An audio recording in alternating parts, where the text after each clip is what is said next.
विश्वासी साधक का भगवान स्वयं जुम्मा ले लेते हैं कि मेरे प्रभु जो करेंगे वो मंगल करेंगे। तो परिस्थिति बुरी दिखाई दे सकती है, परिस्थिति भयावह दिखाई दे सकती कि अब तो सब गया ऐसा लगेगा, लेकिन वो बहुत बड़े के हाथ में नियंत्रित है परिस्थिति। देखते देखते उस परिस्थिति का परिणाम निश्चिंत, निःशुल्क और निर्भय कर देने वाला हो जाएगा। साधन पथ पे हम इनको आदर्श मानकर चले तो बहुत जल्दी आनंद आ जाए। अब हमें किसी भी अड़चन से कोई भय नहीं, किसी भी अड़चन से भय नहीं। आप ये खिलवाड़ मत समझे, किसी भी अड़चन कोई तुम्हें नहीं रोक सकता आप श्री जी से मिलने के लिए। साधक तीन बातें आरंभ से देखे कि हमारे जीवन में आ रही हैं कि नहीं। पहली बात, भगवान पर पूर्ण श्रद्धा विश्वास। अनंत ब्रह्मांडों के स्वामी हैं, काल भी उनके अधीन है। डरना क्यों भाई, किस बात का डर लगना है? अगर डर है, भय है, तो अभी श्रद्धा विश्वास स्वामी में नहीं है।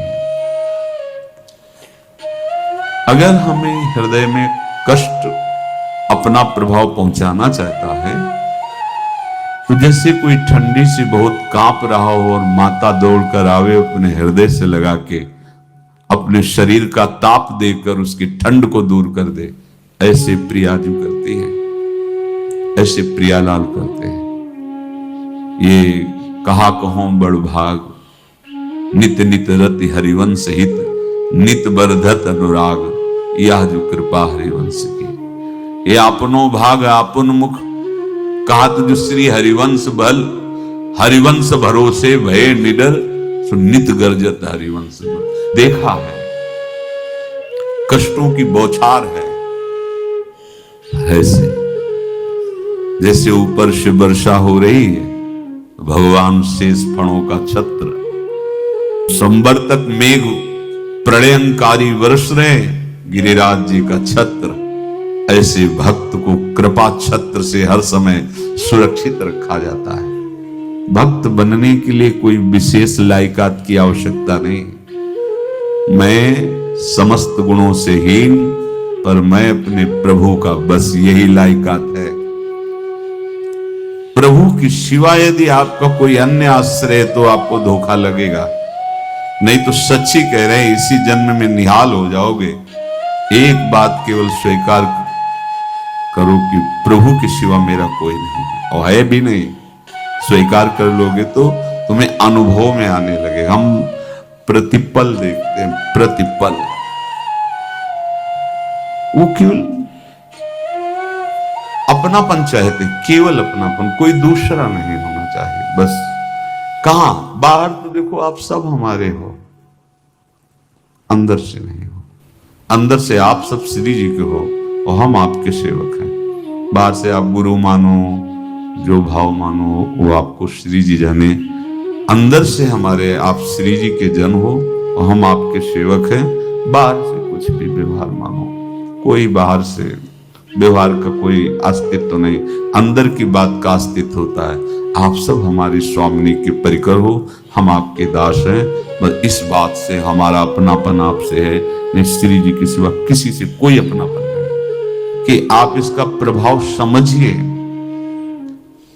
प्रभु को सिर्फ अपनापन चाहिए, सिर्फ अनन्यता। यदि उपासक में तीन बातें नहीं है तो अभी थोड़ी गड़बड़ी है। पहला, दृढ़ श्रद्धा विश्वास।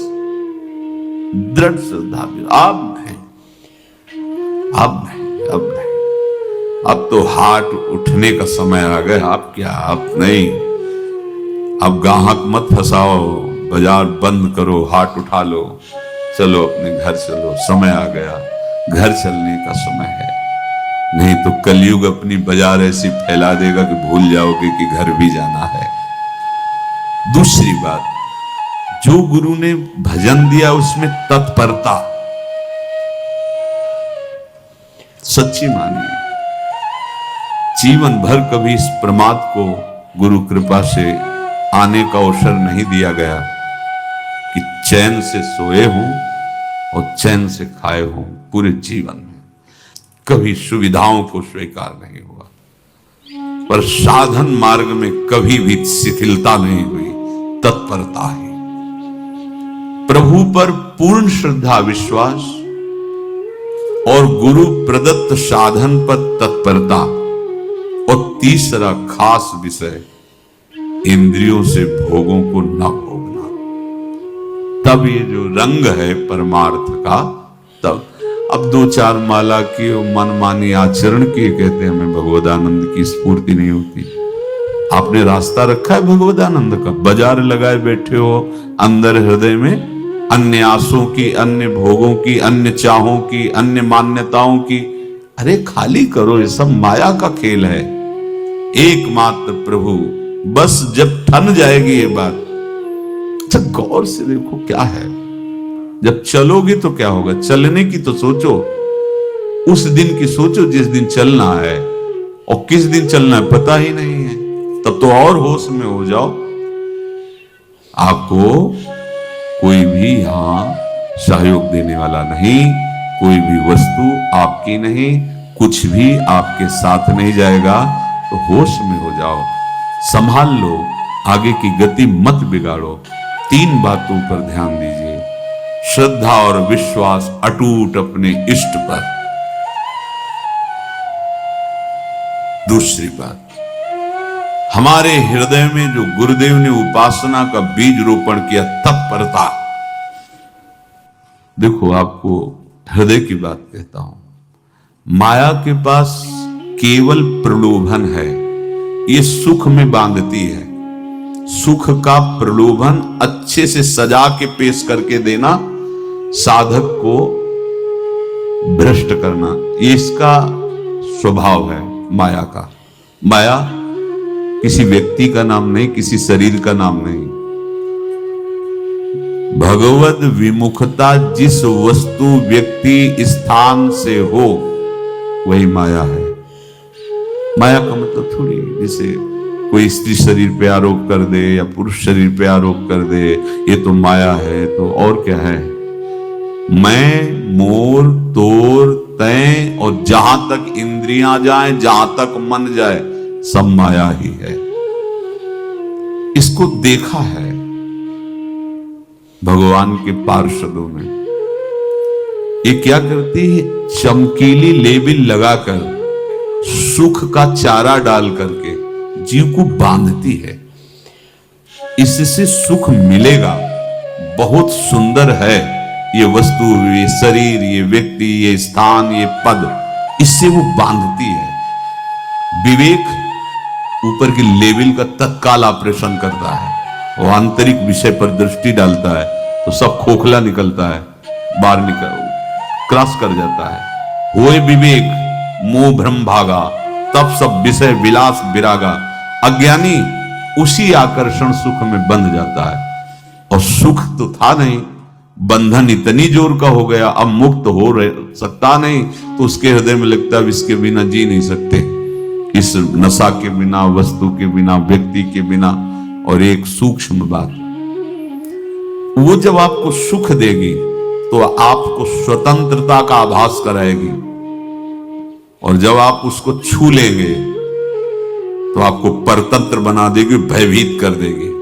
तो आप डाउन होकर के अपने अस्तित्व को मिटाकर पूरा जीवन बर्बाद कर देंगे। इन शब्दों को लिख लो, अपने हृदय में लिख लो। माया सुख में बांधती है नहीं उसके पास सुख।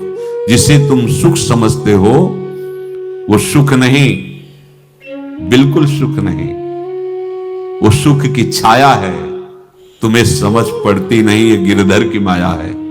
उस सुख का बंधन, आप देखो कुछ भी क्रिया करते हो माया जनित तो प्रलोभन होता है, सुख मिलेगा, और जिस समय सुख मिलने के लिए आप लालायित हुए उस समय सुख भोगने की स्वतंत्रता आपको दे देगी।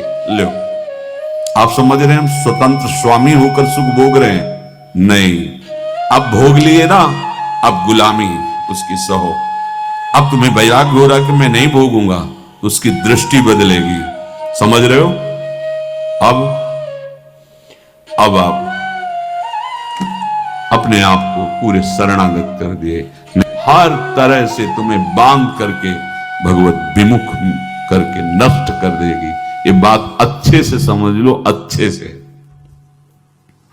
इस सुख का प्रलोभन देकर बांधती सुख है नहीं, क्योंकि आप उपासक हो। जब सुख में उतरोगे तो कितने दिन फिर आपको घृणा होगी कि अरे धिक्कार हमारे जीवन, फिर लौटने का चांस नहीं रहेगा। ध्यान से सुन लो, लौटने का चांस नहीं देगी माया।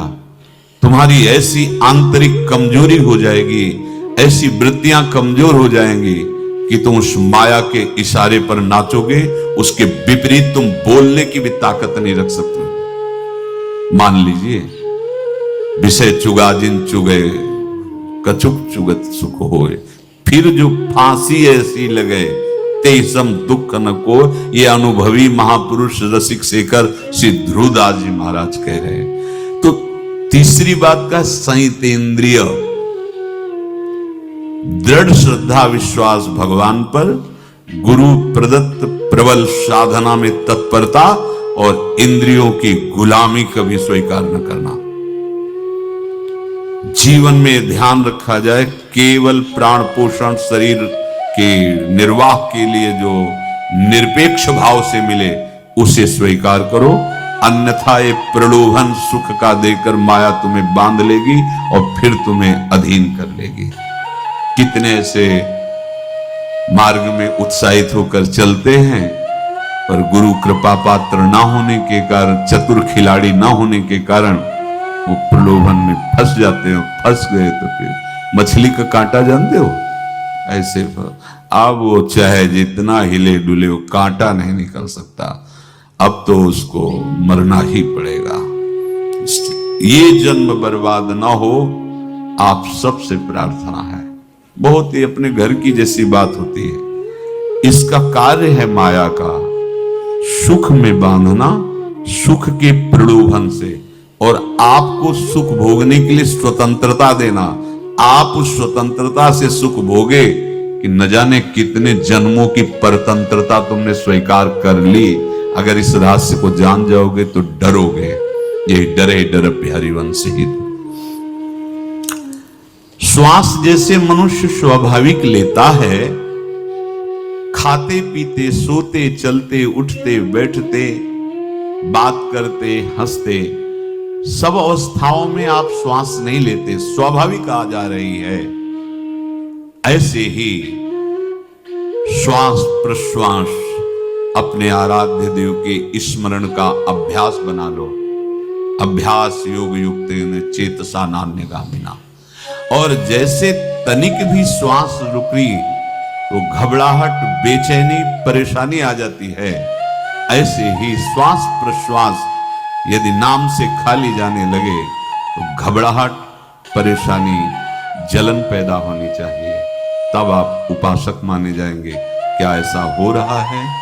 क्या हृदय की ऐसी स्थिति है तो धन्यवाद, नहीं है तो इसी की प्राप्त करने के लिए प्रियाजू ने हमें अपने मार्ग में घसीटा है, चाहे वो गृहस्थ हो चाहे वो विरक्त हो।